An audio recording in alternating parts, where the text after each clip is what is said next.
Il te faut refuser certains yako. Il te faut refuser certains asia. Il te faut refuser certaines paroles de réconfort. Oui, le réconfort, c'est bien. Oui, le réconfort, c'est bon. Mais ça te fait souvent rester dans une situation qui ne te plaît pas. Tu as ces personnes qui sont là et qui te disent « ça va aller, ne t'inquiète pas, un peu. Pour toi, va sortir demain. Pour toi, ça sera demain. Chacun a sa saison. » Oui, mais il y a des moments où il faut que tu te fâches.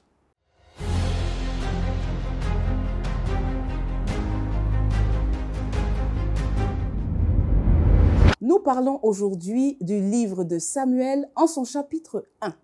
La Bible dit que Elkana avait 2 femmes, Pénina et Anne. Pénina avait des enfants de façon régulière, mais Anne était stérile. Mais cette même Bible dit que Elkana aimait particulièrement Anne, au point que quand il fallait faire un sacrifice, il lui donnait une 2e portion.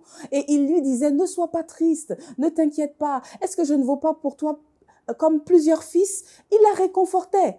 Hey, il y a des moments où il faut te réconforter, il y a des moments où il faut refuser d'être réconforté.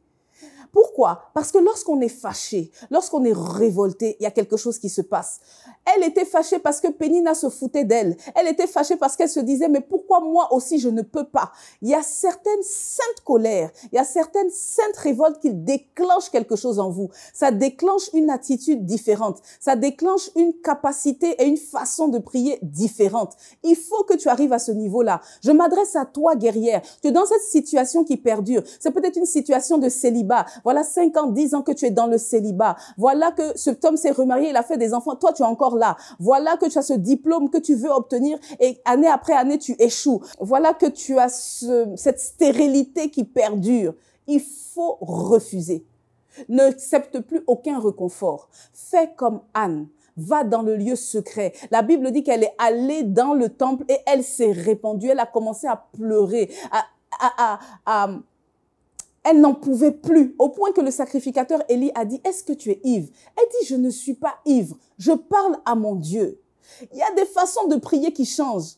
On ne parle pas de façon de prier choco, on ne parle pas d'attitude choco. On est en train de parler du fait que elle est passée dans une autre dimension de prière. Elle est rentrée dans une notion de deal avec le Seigneur, parce qu'elle a compris qu'avec le Seigneur, c'est un deal. Elle a dit au Seigneur, si tu me donnes, moi aussi je te donne. Alors toi, guerrière qui m'écoute, qu'est-ce que tu donnes au Seigneur pour que le Seigneur te donne? Je me rappelle à l'époque, j'avais fait cette prière en disant, Seigneur, si tu me donnes, je donne mes prémices immédiatement. Ou je donne 2 fois la dîme. C'est des choses que j'ai déjà faites avec le Seigneur et ça marche. Parce que Dieu est un véritable dealer. Quel est le deal que tu consens avec le Seigneur aujourd'hui pour obtenir cette bénédiction après laquelle tu cours année après année? Je vous assure, les secrets d'une vie heureuse et les secrets d'un exaucement sont dans la Bible. Si vous appréciez nos contenus, retrouvez-nous sur Mental de Guerrière officiel, Mathilde Fofana officiel sur Facebook ou encore sur LinkedIn, Instagram, TikTok et YouTube, Mental de Guerrière officiel. Restez connectés, likez, commentez et partagez à tous vos proches afin que ensemble nous soyons bénis.